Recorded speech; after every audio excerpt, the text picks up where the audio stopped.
Satnam, everybody. Welcome to Shakti Activation, July 31st, 2012. As the planet turns, as our sun lines up with the central sun of the Milky Way galaxy.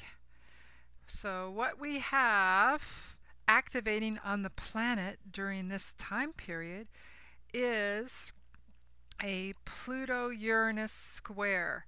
And what does this mean? Well, this is a significant astrological event.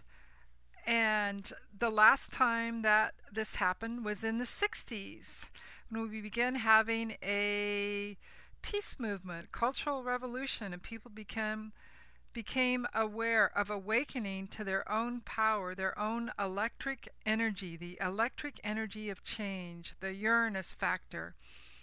The planet Uranus is the planet of sudden changes, the planet of electricity, the planet that represents Kundalini energy. And Pluto is a planet that represents our subconscious, our deepest, darkest, shadowy self. So with the Kundalini energy of Uranus, our shadowy self is now brought to the surface, brought to the light, brought to life, so we can see what it is we need to work with and where we're stuck and what needs to move. Because with the square configuration in astrology, the two planets hitting each other at a 90-degree angle, what is stuck must move. So this is a very fun period of time if you want to hold it that way. And we are in Leo right now, so we'll hold it as a fun time. And it may not seem so much fun when maybe you're being confronted by certain issues or situations. But think on the bright side. When you get through those issues or configurations, you'll feel a lot lighter and a lot more electric.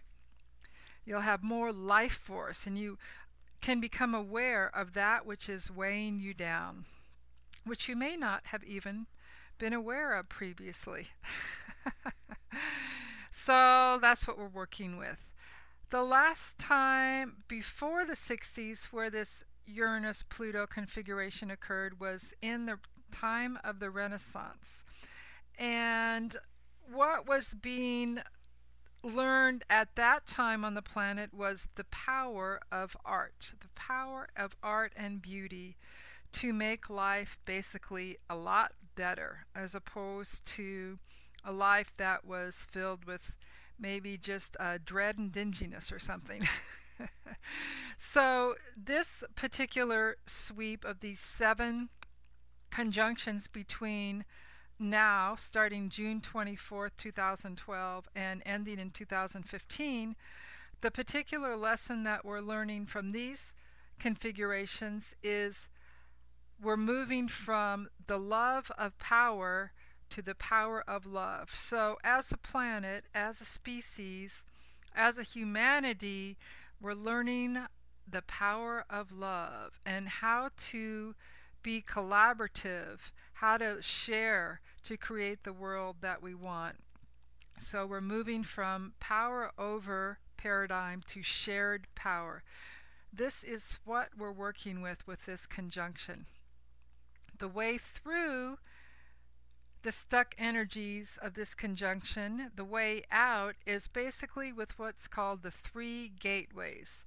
The 3 gateways yogically are known as bandhas or locks. So together they're called Maha Mudra, or great mudra, a great position. So the first one is called the root lock, or Muladhara Bandha. So what you do is when you're sitting in your meditative posture with your hands on your knees, you can pull the root lock, the first 3 chakras. You can pull up and in on the first 3 chakras. So you're basically sealing your energy so it stays inside your own body. Adjusting my camera here. Whoops. There we go. Wrong direction. And the second lock is called Uddiyana Bandha, and that's where you lift up on the rib cage, the diaphragm, to open up the heart chakra area. And you lift the shoulders up and back and roll the shoulders and lift up your whole heart area. And the third lock or key gate is to the neck lock or Jalandhara Bandha. So you pull your head back so that you feel that your head is sitting on top of your spine. Now you have a straight spine where the Kundalini energy can actually move up and down the gateways or the spine, building up the ojas or the cerebral spinal fluid, which carries your life force or your Kundalini life force. And when you open up these locks and breathe with those locks, what you do is you penetrate the dross or the stuck energy. So when you penetrate the stuck energy in the first lock, Mul Bandha, what you do is you release your attachment identification with sensory things that affect you on a sensory level. So you're still going to be a sensory being and enjoy all of your senses, but you release being pulled around by everything that your senses experience. So in other words, if you're at the mall and you're smelling Cinnabons, whatever they're called, you can notice it and enjoy the smell as you walk on by. You don't have to stop and buy a whole cheaper by the dozen bag full and eat them. You can just enjoy it, so you're not pulled in. So then when you lift up on the heart chakra, or the energy that opens the heart, you can start to feel love of self. So you don't have to look outside yourself to get affirmation to be loved. You're generating love. You start becoming self-generating. And then with the third gate, the third gateway, the neck lock, when you focus on your third eye and open up that space, what you do is you're able to balance your male and female polarities or energies so that you come from a neutral place and you're able to be in a place of balance within your own self. So now you can identify with your own inner balanced divinity, and you don't seek to identify who you are. You don't seek self-identity through exterior relationships or exterior configurations. So you just go ahead and sit in a yogic posture and breathe in, pull up the locks, focus on the third eye, project light out your third eye, and exhale down your spine and up.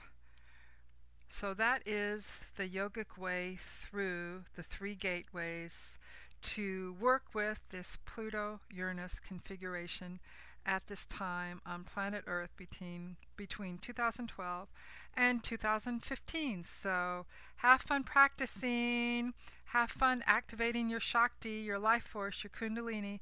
Sat Nam, everybody. Thank you.